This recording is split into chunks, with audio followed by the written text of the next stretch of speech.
আলোচিত বিষয় ছিল র্যাব, যে র্যাব মানবাধিকার লঙ্ঘন করছিল, গুম খুনে জড়িত ছিল, গোপন আস্তানা, মানুষকে টর্চার করা, যেটা আয়না ঘর বলা হতো, সেরকম অন্তত 40-42টার মধ্যে অর্ধেকটাই ছিল র্যাবের ব্যবস্থাপনায়।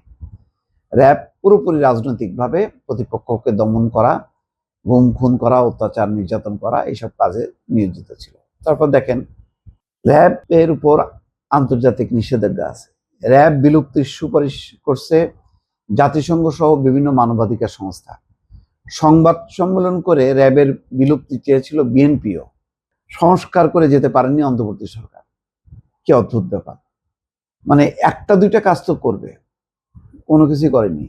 আইনে র্যাব সদস্যদের দায় মুক্তির ধারাও বাদ দেওয়া হয়নি। তাহলে কি হয়েছে, কি হলো শেষ পর্যন্ত? যেখানে অন্তর্বর্তী সরকার কিছু করলো না, আবার স্বরাষ্ট্রমন্ত্রী সালাউদ্দিন আহমেদ বলছেন যে না, র্যাবের বিলুপ্তি না, র্যাবের আইন সংশোধন করে এটা এলিট ফোর্স হিসাবে এটাকে মানবাধিকার রক্ষা সহ কি করা যায় এটা মানে করতে হবে, নতুনভাবে সাজাইতে হবে। একটা প্রতিষ্ঠান যখন বিতর্কিত হয়ে যায়, সেই প্রতিষ্ঠানটার খোল নলচে বদলায় দিতে হয়, সেই প্রতিষ্ঠান বিলুপ্ত করতে হয়। বিলুপ্ত যদি নাও করা হয় তাহলে এটা পরিবর্তন করা সম্ভব। এটা পুলিশের একটা বিশেষায়িত ইউনিট হইতে পারে, নানাভাবে এটা সজ্জিত করা দরকার। কারণ র্যাব মানেই হচ্ছে শেখ হাসিনার আমলে র্যাবের এমন একটা পরিচিতি পাইছে যে এটা একটা কি বলে, গুম খুনের সাথে জড়িত একটা বাহিনী। তো যেহেতু বদনাম হয়ে গেছে, আগে এক সময় মনে আছে না বিডিআর, সেটা বন্ধ করা হলো কেন?